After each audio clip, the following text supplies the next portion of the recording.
Well, it's like an athlete too. Everybody knows Usain Bolt. You know, he was an international athlete for 8 years before he became great.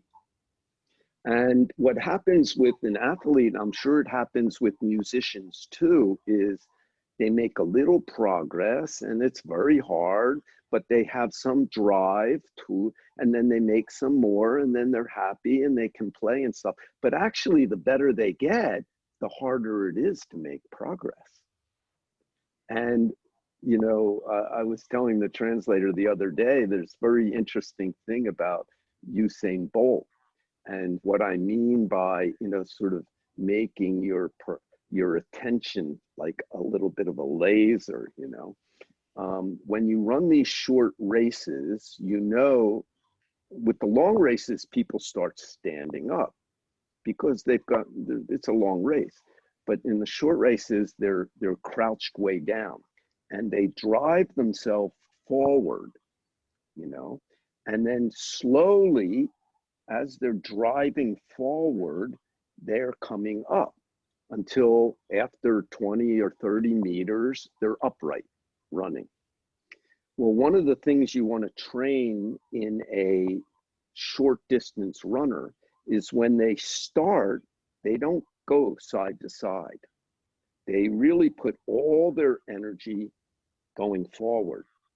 And some of them are naturally good at it. Others really have to be trained to drive forward, not go side to side. Well, Usain Bolt goes side to side and he couldn't stop it. And everybody saw he had this great natural talent, but he couldn't break that. So one of his coaches was really smart. Everybody, he's very tall. And what they noticed is once he's upright, he can beat everybody. And even in some of the world record, if you look at the short races, for about 10 or 20 meters, he's not ahead. But once he gets upright, he blows past everybody. So the trainer just stopped trying to get him to stop this and just taught him how to come upright faster. That's all. So we get more skillful in how we apply our attention. You're still applying part of your attention, and this is quite natural, to your feeling, your state. But that's not going to help.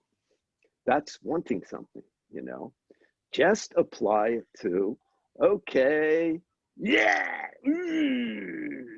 what is, how do I get my attention focused and kind of burn through the, whatever it is. You'll have to decide what yours is, Mine is like that. I remember chanting during a retreat when I was still a layperson. It was very traumatic retreat. My whole lay life was falling apart. And 2 months into it, we're doing the evening chanting. And as I'm chanting, I'm having a conversation in my head with my mother. I'm already 32 years old, I think, or 31 or something. And in it, I'm telling her I want to be a monk. And she and I get into this big fight while I'm chanting. This is some old stuff. And there's like this screaming fight going on in my head while I'm going, the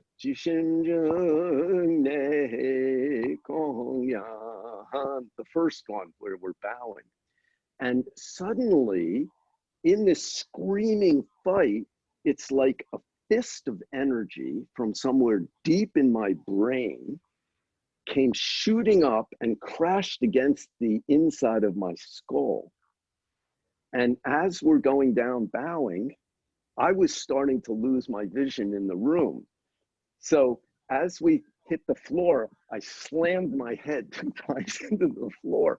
And the woman next to me, Chip will know her, Jane McLaughlin, we're doing this 3-month retreat together. She looks over like, what the hell is going on with you, But at that moment, I suddenly realized something very deeply. I don't have to ask my mother about becoming a monk.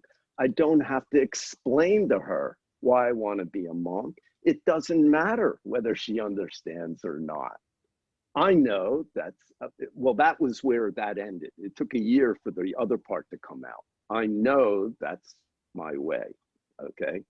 But I suddenly was released from this big sludge of karma, which later proved very valuable in another experience with somebody else.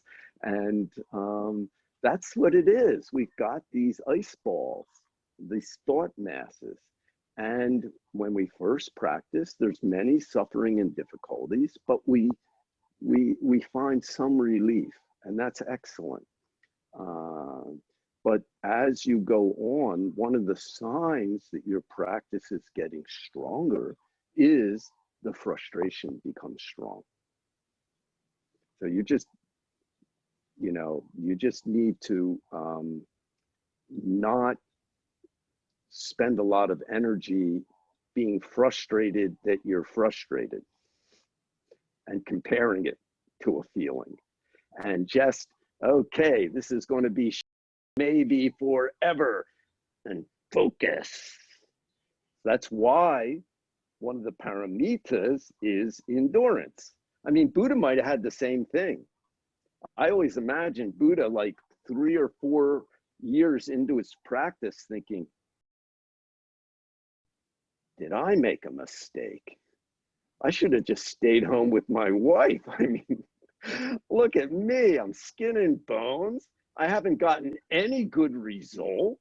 I could have been king, and I got a nice wife, and I got a kid, and instead I ran off, and it's too late. If I go back, she's probably got another boyfriend or lover, and my kid doesn't know me, and my dad already changed his plans. It's like, did I screw up? But if he did think that, I'm sure one time he must have thought it. He just focused. And it's kind of like, it gets better or it doesn't get better, doesn't matter. You know, they say it's like a mosquito sticking its proboscis into an iron cow. That's where you are at. Your consciousness has become like an iron cow. That's correct. That happens. There's no other way. So just focus, okay? Become a laser and don't give it whether you get a good feeling or not. One time, Byeok Am Sunim, most of you probably never heard of him, but he's technically one of my teachers, and I sat 6 Kyolches in his temple. He's passed away now. He's a very good friend with Seung Sunim. He was a great, wonderful monk who hosted our international retreats before we had Musangsa.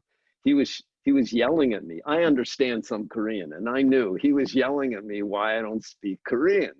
No, you are Seung Sunim's student, you are Zen master, you are in Korea, why don't you speak Korean? And of course, I know my job is just, Ne Sunim, yes sir, you know.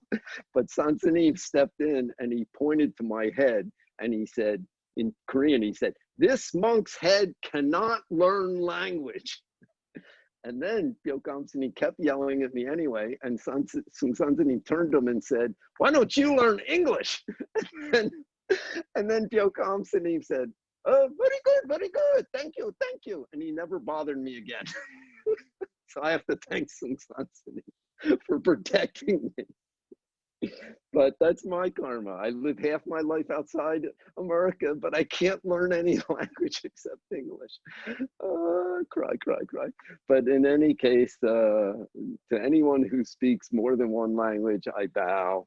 To all mothers, to be or already, I bow. To all fathers, I bow. To all human beings, I bow.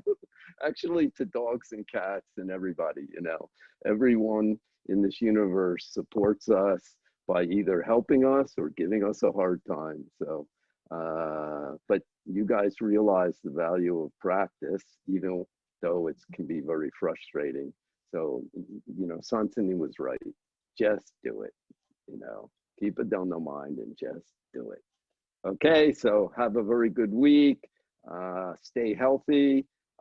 Focus your mind on your daily activities, on your practice activities, and let's all try hard, get enlightenment, and even by our practice, whether enlightened or not, we're already helping all beings.